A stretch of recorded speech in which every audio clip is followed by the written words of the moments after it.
हम लोग लौटते हैं एमसीडी चुनावों के जो नतीजे आ रहे हैं। हमारे सहयोगी सौरभ शुक्ला आम आदमी पार्टी के दफ्तर में मौजूद हैं। सौरभ, इस समय वहां पर किस तरह की स्थिति, क्या वहां से अपडेट? देखिए निधि, सुबह तो थोड़ा जोश था, पर अभी आम आदमी पार्टी के जो कार्यकर्ता हैं शांत हैं। हमको तस्वीरें दिखाते हैं, पत्रकार हैं, गुब्बारे हैं, जश्न की तैयारी है।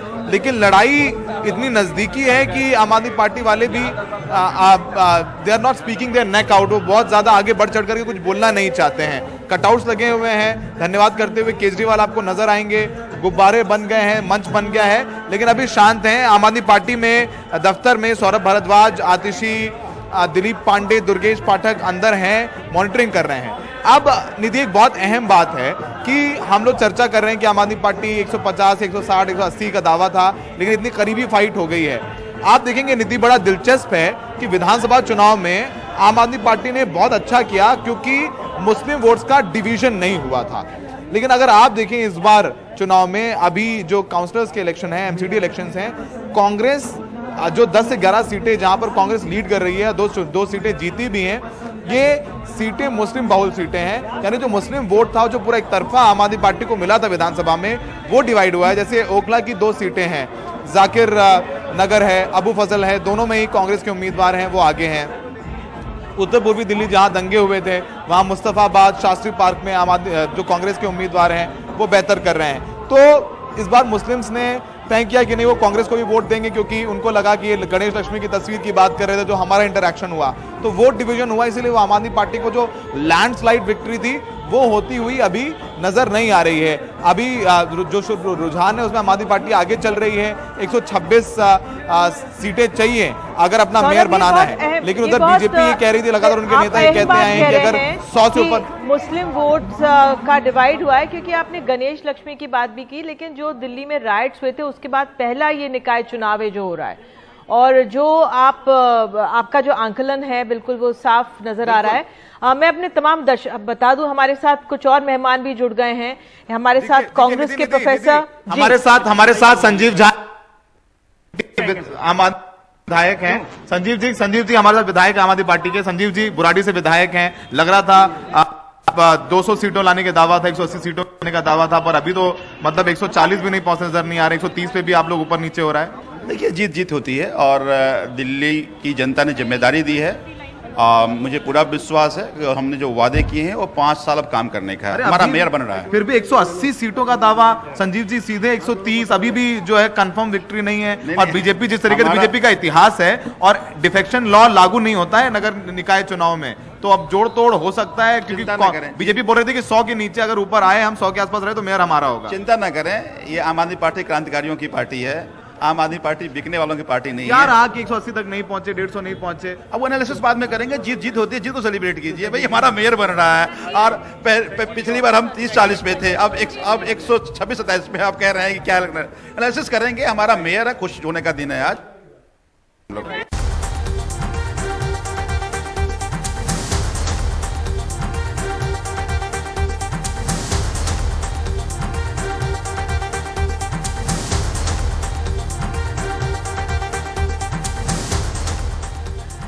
तो शुरुआत करते हैं। पहले अपने जो दर्शक हमारे साथ जो जुड़े हुए हैं, हमारे साथ लोग, आपको बता दूं, हेमंत अत्री वरिष्ठ पत्रकार हमारे साथ हैं, प्रोफेसर अजय उपाध्याय कांग्रेस के हमारे साथ हैं, पत्रकार अंबिकानंद साय हमारे साथ हैं, और आलोक जी और डॉक्टर निमितो हमारे साथ बने हुए हैं। आगे बढ़ने से पहले एक अपडेट चुनाव आयोग की तरफ से दे दें। 111 सीटों के नतीजे आ गए हैं। 48 पर बीजेपी, 58 आपके खाते में गई है, 4 कांग्रेस और 1 निर्दलीय के खाते में गई है। हेमंत जी, मैं आपसे एक सवाल पूछना ये चाह रही थी, लेकिन पहले मैं प्रोफेसर उपाध्याय के पास आ जाऊं, क्योंकि एक अहम बात सौरभ शुक्ला ने हमें बताई है कि जो मुस्लिम बहुल इलाके हैं वहां पर कांग्रेस के जो उम्मीदवार हैं वो जीतते हुए नजर आ रहे हैं। हमें ये नहीं भूलना चाहिए, जो ये एमसीडी के निकाय चुनाव हो रहे हैं, पहले निकाय चुनाव हैं राइट्स के बाद, जो दिल्ली में दंगे हुए थे उसके बाद। क्या आपको लग रहा है ये उसका नतीजा है? किस तरह से आप लोग आंक रहे हैं इन नतीजों को, जो आपको लीड्स मिलती हुई नजर आ रही हैं? देखिए निधि जी, जिस तरह की रिजल्ट है, निश्चित तौर पे अपेक्षा के अनुरूप हमें समर्थन दिल्ली की जनता से नहीं प्राप्त हुआ है। और इसके कारण थोड़ा हमें निराशा भी है, बट हम लोग हताश नहीं। हम अपनी रणनीति पर भी एक बार फिर से विचार करेंगे और दिल्ली की जनता के दिलों में फिर से जगह बनाने का हम प्रयास करेंगे। जो आपने प्रश्न किया, स्पेशली मुझे लगता है कि ओखला और उस आसपास के एरिए का जो 2 सीट हमने जीती है, वो उसका कारण है वहां पे जिस तरह से आम आदमी पार्टी के जो स्थानीय नेता हैं उनकी जिस तरह से वहां पे दादागिरी चल रही है, एक तो जनता उससे नाराज है, और भाजपा जिस तरह पूरे प्रदेश में और देश में पोलराइज करना चाहती है पॉलिटिक्स को, उससे भी जनता जो है दुखी रहती है। वहां हमारे जो स्थानीय कॉर्पोरेटर हैं पहले से भी बहुत मजबूत है, और उन पर भरोसा जताना दिल्ली की जनता में कहीं ना कहीं एक ये भरोसा है कि कांग्रेस पार्टी निरपेक्षता के साथ। नहीं तो अजय जी, क्या आप यहाँ पर ये कह रहे हैं कि जो आपके यहाँ पर जीत रहे हैं पार्षद, वो स्थानीय स्तर पर जो नेता है उनसे नाराजगी है, इसलिए आपको यहाँ पर जो है वो समर्थन दिख रहा है? 3 चीजें हैं। पहली बात कि हमारे नीतियों से कहीं ना कहीं उनको लगता है वहां की जनता को कि कांग्रेस पार्टी एमसीडी में जो मुद्दे हैं उन मुद्दों को लेकर के आई है और उस पर काम करेगी। भरोसा भी है, विश्वास भी है कि उन पर कम से कम हम जाति धर्म के नाम पर राजनीति नहीं करते, और एक कहीं ना कहीं जो उनको एक सुरक्षा का भाव होना चाहिए वो है।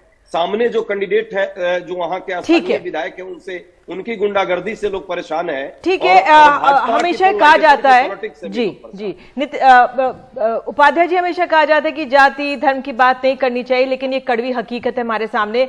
हेमंत अत्री, आपका इस समय क्या आंकलन, जो भी नतीजे या रुझान सामने आ रहे हैं, किस तरह से आप देख रहे हैं?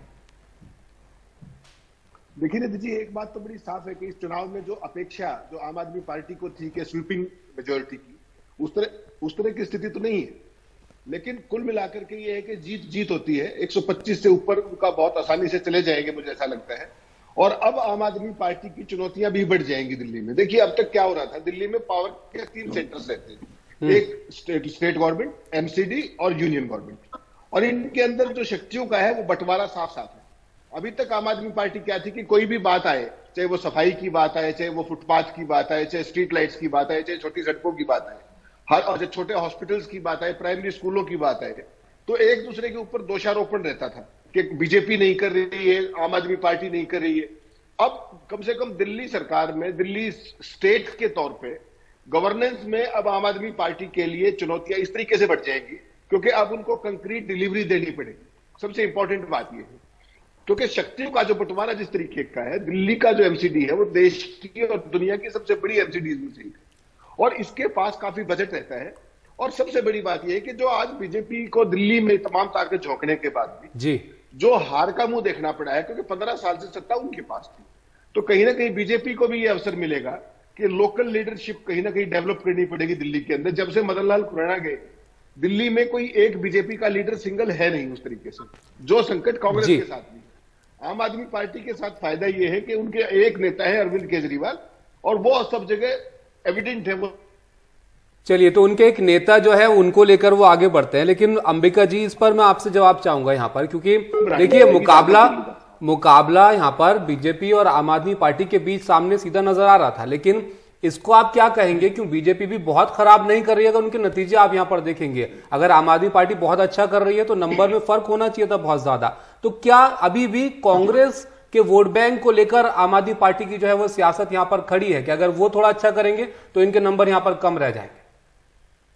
जी, ये तो जाहिर है। देखिए, इसीलिए दिल्ली के इस चुनाव को दिल्ली के प्रादेशिक स्तर से हटकर हम नेशनल पॉलिटिक्स की ओर एक संकेत मान सकते हैं कि विधानसभा चुनाव में जहां मुसलमानों का एक तरफा वोट आम आदमी पार्टी को गया था, अब लगता है धीरे धीरे मुस्लिम कांग्रेस की ओर लौट रहे हैं। एक बहुत बड़ा संकेत है।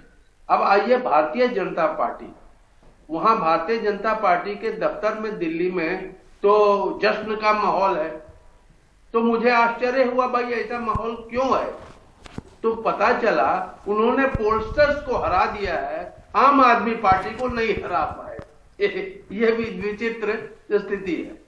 हालांकि अभी रिजल्ट पूरी आई नहीं है, लेकिन ये तकरीबन करीब साफ हो गया है कि मेजॉरिटी मार्क से ऊपर ही रहेगी आम आदमी पार्टी। लेकिन बहुत बड़ा लेकिन है, क्या उनका मेयर बनेगा? मैं समझता हूं इसके लिए 24-48 घंटे और वेट करना पड़ेगा जानने के लिए। जी तो डॉक्टर निमी, आप जिस तरीके से अभी तमाम जानकारियां सामने आ रही हैं, क्या आंकलन आपको लगता है आम आदमी पार्टी अगर बनती भी है, बहुमत ले भी आती है, बहरहाल हमें इंतजार करना पड़ेगा, जिस तरह से अंबिकानंद साय कह रहे हैं कि काफी समय इंतजार करना पड़ेगा, लेकिन कहाँ पे चुनौतियां या क्या खामियां रह गई, क्या आंकलन इस समय? जी देखिए, अगर एग्जिट पोल को एक तरफ रख भी दिया जाए तो आम आदमी पार्टी का ग्राफ लगातार कॉन्स्टेंटली परसिस्टेंटली बढ़ा है। अभी भी मैं देख रही थी कि वोट शेयर भी बढ़ा है, सीट्स तो ऑब्वियसली 8 गुना इवेंचुअली बढ़ जाएंगी। तो चुनौतियों के लिए हमारी इम्यूनिटी बहुत हाई है, बिकॉज जब से आम आदमी पार्टी एग्जिस्टेंस में आई है वो चुनौतियों का सामना कर रही है, डट के कर रही है और चुनौतियों के अच्छे सॉल्यूशंस भी लेके आ रही है। तो इसके बारे में कोई डाउट नहीं है, हमें ये कोई प्री कंडीशन नहीं है कि हमें कोई स्मूथ रन मिलेगा। हम जानते हैं कि चुनौती हमारे सामने आएगी और हमें सबसे हैरानी की बात यह है कि 15 साल सत्ता में रहने के बाद भी बीजेपी अपने लिए वोट नहीं जुटा पाई, अपने और लोगों को अपना कोई लीडरशिप नहीं खड़ा कर पाई। और एक काम आप मुझे बता दीजिए जो बीजेपी ने किया हो, जिसके बारे में उनको उनकी तारीफ हो। दिल्ली जो 15 साल में हो सकती थी और दिल्ली जो अब है उसमें बहुत बड़ा फर्क है।